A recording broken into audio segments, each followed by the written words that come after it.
ওই পোস্টটা দেওয়ার 1 ঘন্টা পরই বড় আরেকটা পোস্ট দেন, সেখানে তিনি অভিযোগ করেন আওয়ামী লীগের প্রত্যাবর্তনে সেনাবাহিনী থেকে সহযোগিতা করা হচ্ছে। এই নিয়ে হাসনাতদের নাকি তিনি একটা টাইমলাইনও দেন, 11 মার্চ ক্যান্টনমেন্টে বৈঠক করবে সেনাবাহিনী, সেখানে বৈঠক করে সেনাবাহিনী, আসলে বৈঠক করে ফেলছে। মানে 11 মার্চের ঘটনাটা আমরা একটা 20 মার্চ এটার একটা ফেসবুকে একটা পোস্ট দেখছি যেখানে হাসান আব্দুল্লাহ বলছেন যে সেখানে আওয়ামী লীগ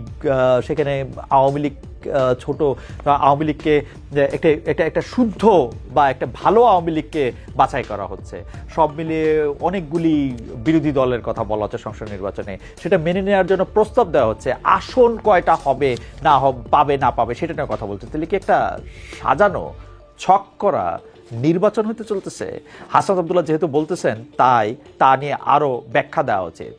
এই জাতীয় নাগরিক পার্টি কিন্তু এই ব্যাখ্যা, অনেকে যখন এই প্রশ্নটা করেছেন যে আসলে হাসনাত আব্দুল্লাহ তো জাতীয় নাগরিক পার্টির প্রধান নন, জাতীয় নাগরিক পার্টির প্রধান হচ্ছেন নাহিদ, জনাব নাহিদ ইসলামকে না ডেকে, তারপরে হচ্ছে জনাব আক্তারকে না ডেকে কেন হাসনাত সাহেবকে ডাকা হলো, কেন হাসনাত সহ অন্য দুজন যাদের নাম তিনি করছেন না তাদের নাম ডাক বলা হলো, সেটি নিয়ে অনেকে আসলে সন্দেহ পোষণ করছেন। তবে এই সন্দেহের ক্ষেত্রে কিন্তু আমরা পরপরই জনাব নাহিদ ইসলামের ফেসবুক স্ট্যাটাসে তিনি এটি অতি গুরুত্ব দিয়ে শেয়ার করেছেন। জাতীয় নাগরিক পার্টির পক্ষ থেকে একটি অতি গুরুত্বপূর্ণ বা জরুরি প্রেস বিজ্ঞপ্তি সব জায়গায় পাঠানো হয়েছে, যেখানকার একটা লাইন আমরা এরকম পড়তে পারি।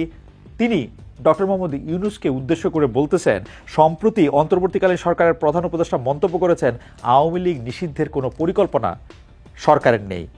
আমরা তার এই বক্তব্যের তীব্র নিন্দা জানাই। বক্তব্যের তীব্র নিন্দা জানাচ্ছেন নাহিদ ইসলামের দল ডক্টর মোহাম্মদ ইউনূসের বক্তব্যের। এইটার মধ্যেই আসলে আবার উত্তরপাড়ার প্রসঙ্গে আসি।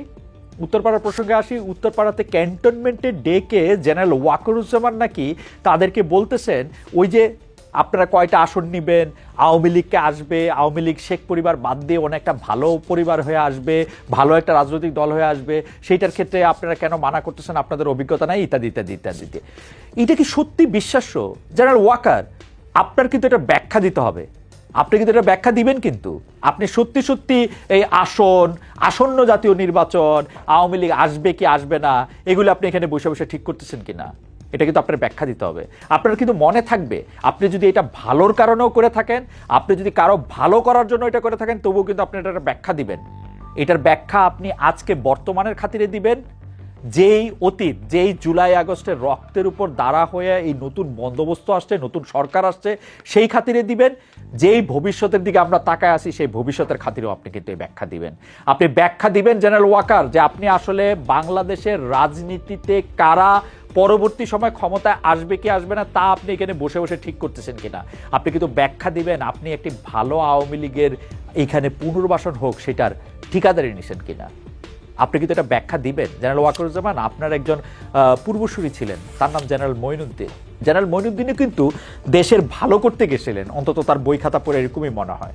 ভালো করতে গিয়ে উনি কী কী করছেন সেটা নিশ্চয়ই আপনি মনে থাকার কথা, ওই সময় আপনি অনেক গুরুত্বপূর্ণ কর্মকর্তা।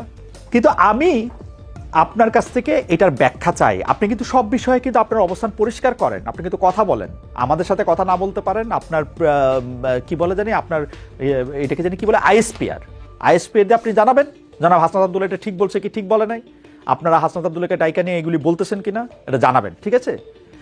আমি যেটা বুঝতেছি না এবং যেখানে আমার একটা কনসার্ন, সেটা হচ্ছে যে কোনো একটা গ্রুপের বা কোনো একটা চক্রের কোনো একটা কায়েমি স্বার্থবাদী জায়গার কথা শুই নাকি এই মুখোমুখি করা হইতেছে সেনাবাহিনীর সাথে অন্য কারো। আমরা কিন্তু এর